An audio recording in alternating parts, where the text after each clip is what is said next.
White House, this is Mission Control, Houston. Please call station for a voice check. Do you hear me? Yes, sir. We have you loud and clear.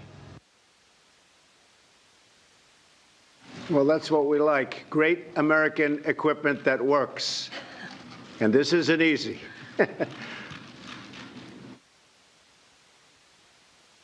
Yeah, we like that too. It's very exciting to be here today. Very, very exciting. And to speak to you live with three brave American astronauts. These are our finest. These are great, great Americans, great people.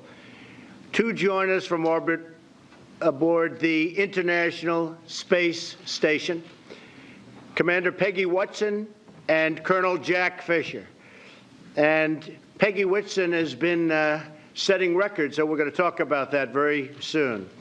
I'm here in the Oval Office along with my daughter Ivanka and astronaut Kate Rubins, who recently returned from space and from the space station.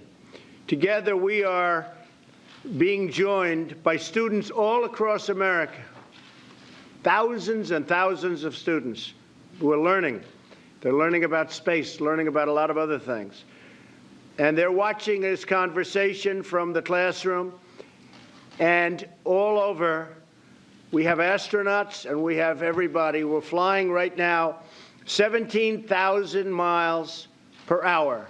That's about as fast as I've ever heard. I wouldn't want to be flying 17,000 miles an hour, but that's what you do. Peggy, Jack, and Kate, I know that America's students are thrilled to hear from you.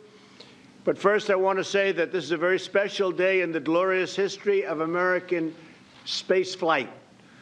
Today, Commander Whitson, you have broken the record for the most total time spent in space by an American astronaut, 534 days and counting. That's an incredible record to break. And on behalf of our nation and, frankly, on behalf of the world, I'd like to congratulate you. That is really something. And I'd like to know, how does it feel to have broken such a big and important record? Well, it's actually a huge honor to break a record like this, but it's an honor for me basically to be representing all the folks at NASA who make this space flight possible and who make me setting this record feasible. And so it's a very exciting time to be at NASA. We are all very much looking forward, as directed by your new NASA bill. We're excited about the missions to Mars in the 2030s.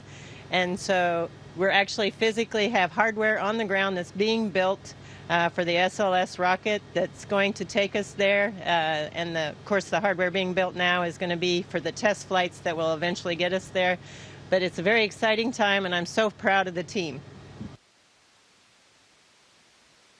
Great. And what are we learning from having you spending your time up there? I know so much research is done. I'm getting a glimpse of some of it right here in the Oval Office. What are we learning by being in space? Well, I think probably the International Space Station is providing a key bridge from us doing living on Earth to going somewhere into deep space. So on those Mars missions, we need to better understand how microgravity is really affecting our body, and we need to understand it in great detail. So many of the studies are looking at the human body. We're also looking at things that involve operations of a space vehicle on these long-duration missions, and the technological advancements that will be required. For instance, on a multi-year Mars mission, we're going to need to be able to close the life support system. And that means we, right now, for instance, are taking solar power that we collect and using it to break apart water into oxygen and hydrogen. The oxygen we breathe, of course, we use the hydrogen, combine it back with the CO2 that we take out of the air and make more water.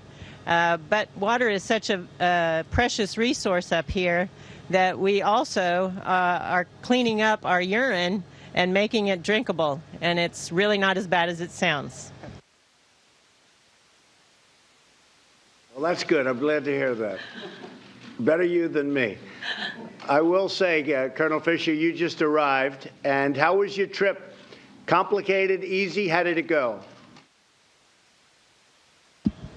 Oh, sir, it was awesome. It made even my beloved F-22 feel a little bit underpowered. I just want to introduce another great one. Kate Rubins is with us today, and she has been so impressive in research and so many other things having to do with NASA. And Kate, I understand you're the first person to sequence DNA in space. Can you tell us about that? Yeah, so that was actually just this last summer, and it's a real example of what we can do with technology and innovation. We've gotten a sequencer down to the size of your cell phone, and we were actually able to fly that on board the space station and sequence DNA. It's not just the technology demonstration, but we can actually use that to do things like detect microbes on the space station, look at astronaut health. We can easily use that in Earth-based settings, too, to look for disease outbreaks and to do rural health care as well. That's fantastic. That is really great. I saw some of the work, and it's incredible. You know, I've been dealing with politicians so much. I'm so much more impressed with these people. You have no idea.